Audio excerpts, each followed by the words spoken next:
And here's mine. This is Pamela Carter. Hi, nice to meet you. Emily Fuller. Sophia Grace Carter. Hi, Barbara Oh, Lee. nice of you to come. So I'm a huge Edith Wharton fan, so. A warm welcome to all of you lovers of literature who are gathered here today at 14 West 23rd Street to honor and celebrate one of America's most important writers, Edith Wharton, at the site of her girlhood home, then the northern boundary of fashionable New York. I'm Barbara Lee Diamondstein Spielvogel, the chair of the Historic Landmarks Preservation Center, and I welcome you together with the Historic Districts Council, my collaborator in this project. Here we are, deep in the heart of the Ladies Mile Historic District, one of 105 historic districts in New York City that comprise more than 28,000 properties. Cultural medallions are porcelainized enamel plaques. They are affixed to the exterior of buildings throughout New York City to commemorate an individual or an occurrence which has made a significant contribution to New York City's rich cultural heritage and to create a sense of pride and history among New Yorkers and visitors alike. The medallions are placed on existing buildings associated with distinguished New Yorkers from the law, medicine, the arts, business, education, sports, and inventors. Most of these people or events are nominated for inclusion by members of the public. And now I'm going to ask Simeon Bankoff, the Executive Director of the Historic Districts Council, and Frampton Tolbert, where are you, Frampton?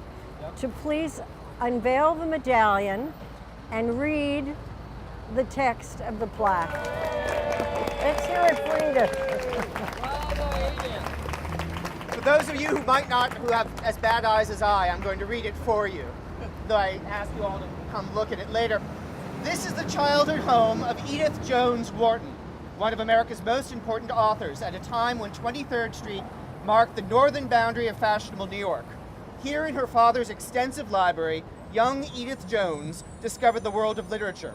Wharton wrote with authority on gardens and design, but was most celebrated for her fiction. Her novels and stories are characterized by her intelligence, perception, and the great beauty of her prose. She revealed the life of the soul with courage and clarity. Wharton lived in France for the latter part of her life, but the complex world of patrician New York remained the source of her greatest fiction.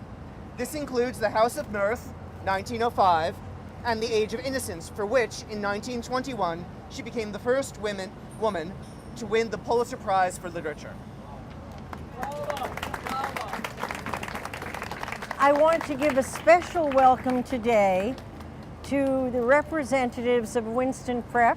We're very glad you're here. The special representative from Fieldston, and a happy birthday to Pamela Carter. Edith Wharton's childhood home was discovered and then nominated during an historic district's walking tour of this neighborhood by that admired lover of books and literature, Jeanette Watson. And we are grateful for her initiative. Our thanks too go to the owners of this building, the Panelitis brothers, for granting us permission to affix this cultural medallion to their property. Our brief and informative program includes remarks by some distinguished authorities on the life and accomplishments of Edith Wharton. They will speak today as we approach, on January 24th, 2012, the 150th anniversary of her birth and the continuing relevance of her work. to remind you, 150 years ago was 1862, the very time that the Civil War started. And now let us begin. Our first speakers are Jeanette Watson and Gordon Travers, the chairman of the board of the Mount. The Mount is in Lenox, Massachusetts, the estate and gardens of Edith Wharton, designed in 1902. That made her 40 when she did this. The Mount embodies many of her principles of proportion, harmony, simplicity, and sustainability. The Mount, in the last years, has been restored to a vibrant cultural and literary center. It is very well worth your visit to take a trip to Lenox, Massachusetts. It is also worth your time to go to the New York Society Library in January of 2012, where a major exhibition is being prepared on Edith Wharton. And now, Jeanette and Gordon. Please, Jeanette.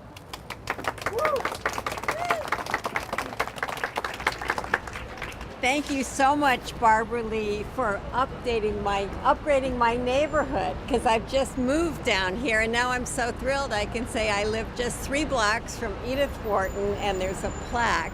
And I'd also like to thank David Gerard Lowe for the wonderful walking tour where he pointed out the house. I didn't realize he was it was that his one. walking tour. Yay, well, we're very for pleased David. to have such a distinguished architectural historian, authority not only on New York, but on Stanford White. A pleasure to have you here, David.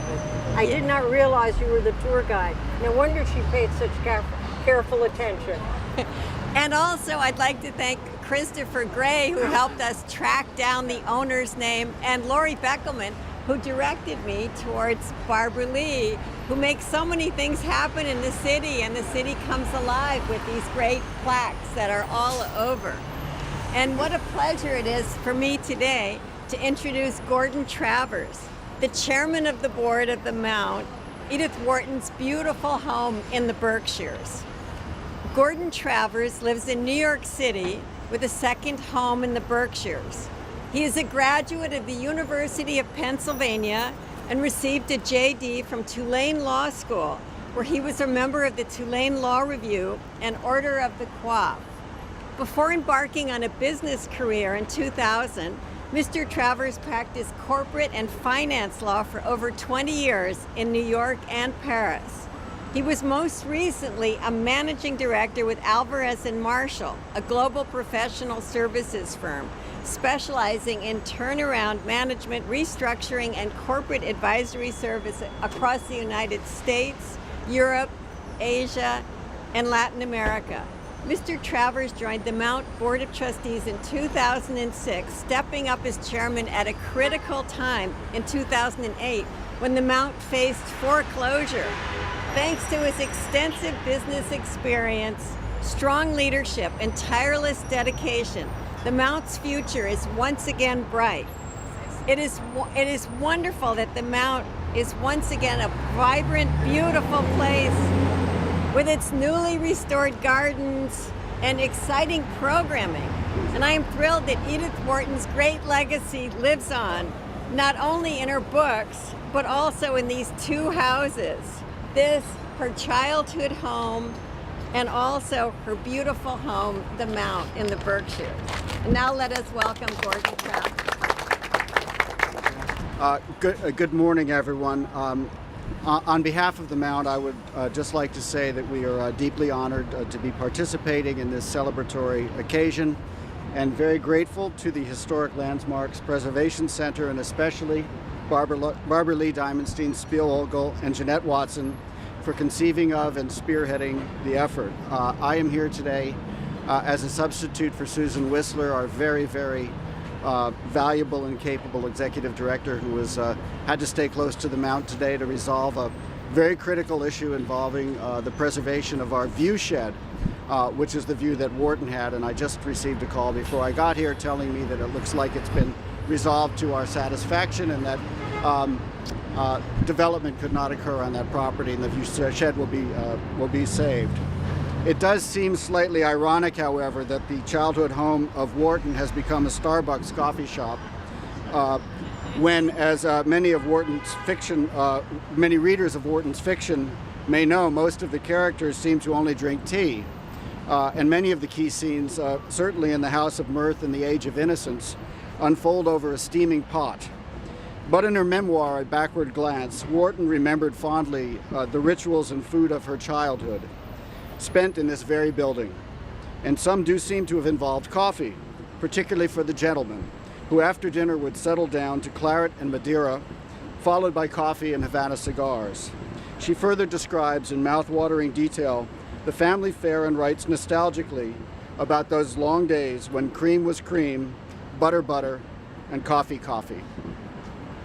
So perhaps she would approve of her childhood home's current incarnation. After all, I'm not sure what she would have thought of Frappuccino. However, although she would probably be glad to be in the shadow of her beloved Italy, and maybe the Shake Shack, I don't know. Most profoundly, however, this is where a whole new world opened up for her on the shelves of her father's library. She wrote, "Whenever I try to recall my childhood, it is in my father's library that it comes to life. No children of my own age were as close to me as the great voices that spoke to me from the books." Ironically, it was her mother, Lucretia Rhinelander Jones, who, despite her misgivings about her daughter's frightening intellect, gave young Edith her most memorable birthday presents, which were, of course, books. Wharton describes waking up on one of her teenage birthdays in this building, quote, "to find beside my bed Buxton Forman's great edition of Keats and Shelley. Then the gates of the realm of gold swung wide, and from that day to this, I don't believe I was ever again in my most inmost self, wholly lonely or unhappy."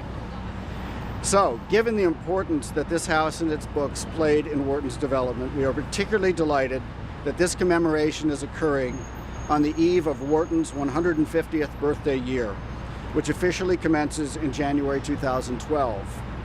This ceremony constitutes the perfect kickoff for her 150th, which the Mount will be celebrating with a year-long series of nationwide events, including our signature Berkshire Word Fest, which will be the second edition of that event next September.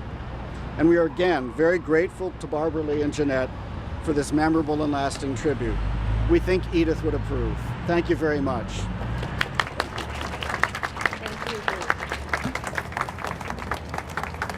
Thank you, Jeanette and Gordon. As you heard, Edith's name was Edith Jones, of Keeping Up with the Jones fame. Have any of you heard of that expression? Of course. Do you know the origin? Maybe you can tell us. And now, I'd like to introduce Noreen Tomasi, the Executive Director of the Center for Fiction, and Roxana Robinson, a prize-winning author of, among other works, Edith Wharton, New York Stories, published by the New York Review of Books. So now may I introduce Noreen and Roxana. Thank you. Hello, everyone. Can you hear me all right? Yeah. A little better. First of all, thank you, Barbara Lee and Jeanette, for all of the energy you put into having this day happen. May 100 more plaques bloom all over New York. I'm sure they will. Well, we already have 100, and anyone who has something to nominate, we're eager to hear about it. Barbara Lee asked me to tell you about the origin of the phrase "keeping up with the Joneses." It was actually Edith Wharton's name was Edith Jones, and her richer cousins were the Joneses that everyone wanted to keep up with, hence the phrase. I'm Noreen Tomasi. I'm the director of the Center for Fiction on East 47th Street in New York, and it's my pleasure today to introduce my friend and the wonderful writer, Roxana Robinson. Roxana is the author most recently of the novel Cost, which was named one of the 10 best books of the year by the Washington Post. She is also the author of 7 earlier books. 4 of her works were named Notable Books of the Year by the New York Times, and 2 were New York Times Editor's Choices. Cost was also chosen one of the best books of the year by the Library Journal. Can you hear me getting hoarse from shouting? Robinson was named a literary lion by the New York Public Library. She has received fellowships from the NEA, the Guggenheim Foundation, and the MacDowell Colony.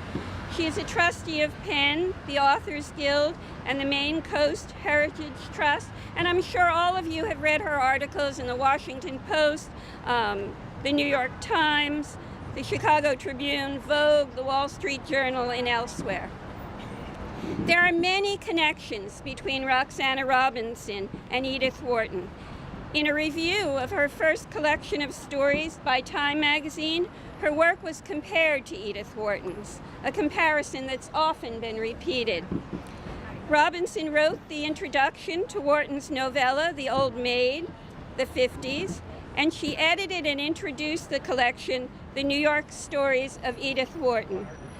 She has a close and particular sympathy for Wharton's work.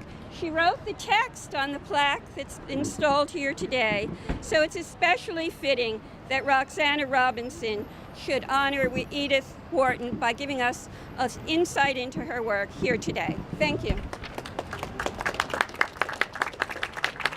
Welcome, everyone. I'm glad you're here. I'm going to try to keep my voice raised as high as I can, so crowd in. There is no amplification, so I'll do the best I can. I'm particularly glad to be here honoring Edith, as she was a great influence on me, and she is really on almost every American fiction writer I know.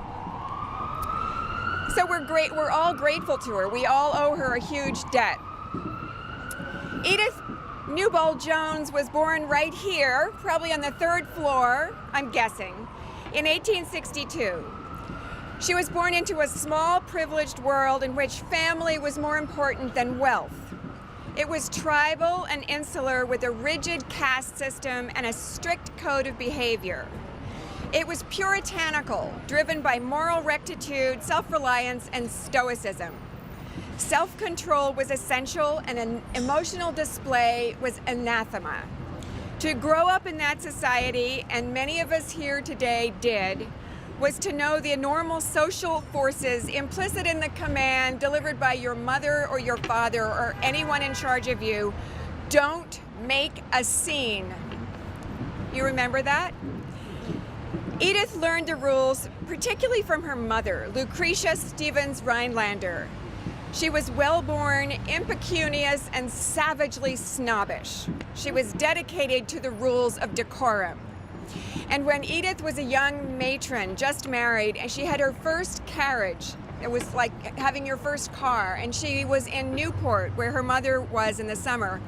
And Edith's coachman, who didn't know her mother's coach, passed her mother's coach on the main street. This was an unforgivable insult, and Edith had to rush to her mother's house and apologize. And she said, "I'm so sorry, my coachman didn't recognize your coach." And her mother said, "Why didn't you tell him?" That was her mother's warm maternal response. So Wharton knew all the rules. She knew how long a widow's veil should be during mourning. She knew which fork should go on the outside at a dinner place setting, and she followed them. She was also a snob. Let's accept that. She understood the formalized world, but she also felt the presence of another unacknowledged one. This one held emotions and ideas, and it seethed around her like an invisible mist. The conflict between the mannered Mandarin world and the passionate, uncontrollable one would provide the central dynamic of her work. The tension is most beautifully expressed in her 2 greatest novels, The House of Mirth and The Age of Innocence. She wrote them at different times, and they show her changing views. She wrote The House of Mirth in 1905, when she was trapped in a degrading marriage to a husband who was mentally unstable, intellectually limited, and emotionally duplicitous. It was not a great match. Wharton knew that divorce was social suicide, and she saw no escape. The House of Mirth reflects her rage and desperation. This New York is cold and vapid, greedy and heartless. After World War I, Wharton's view changed. In 1921, she was happily divorced and living in France, financially secure, respected, with a thriving social life. Realizing that it had vanished, she began to reflect on the New York of her childhood. The age of innocence is a true elegy, mournful and respectful. This New York is dignified and compassionate, and its social codes are based on nobility. Edith Wharton's great theme is stifled passion and the suffocating soul. She explored this through the charged erotic constellation of marriage, adultery, divorce, and betrayal. She explores it through the changing lens of her own experience. At the core of her work lies passion, that dangerous, forbidden, and powerful presence. Her bravery into venturing into banned territory and her courage in setting down what she found with such eloquence and intensity is the true legacy of Edith Wharton. In her world, a lady's name was supposed to appear in print only 3 times: at birth, marriage, and death. But I think she'd be pleased by this public and enduring moment in which we name her as one of our greatest writers, Edith Wharton.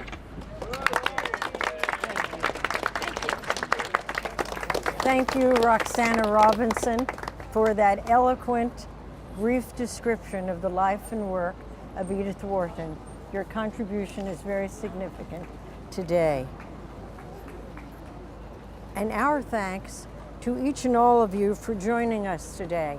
Someone mentioned cultural medallions. There are approximately 100 in place throughout all of New York City.